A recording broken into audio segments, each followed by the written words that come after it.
Okay, so as you can see here, I have my lab all set up. I have my block diagram and then the front panel. I have it running right now.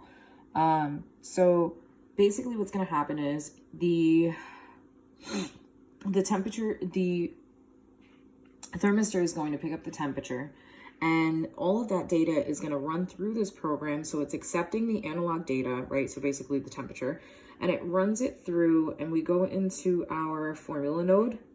The temperature gets converted to resistance based on that formula. And then it comes out, and what's going to end up happening is, if you look on the front panel, you'll see, like right now, I had to tape mine because I don't have the clips. So I have the temperature listed at 295. It's changing because I keep tapping the water. And we have our temperature set at 21. So if I go ahead, and again, it is running. I don't have my stove running right now, which makes sense as to why I'm touching the pot. But you put it in there, right? And looks like I'm not touching anymore. There we go. So, and you can see the temperature getting closer and closer to 0.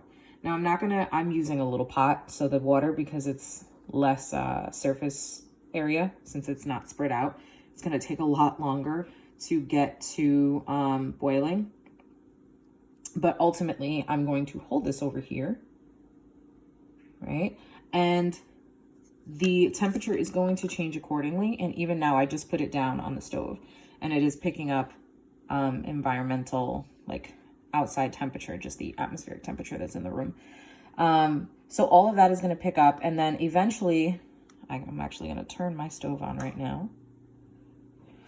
And eventually what's going to happen is the stove, and this might even take a little bit longer because I have an electric stove and not a gas stove, so it's not direct heat immediately. And that temperature is going to get closer and closer to 100 as the water starts to come to a boil. As we get to the 70 mark, the LED light is going to turn on.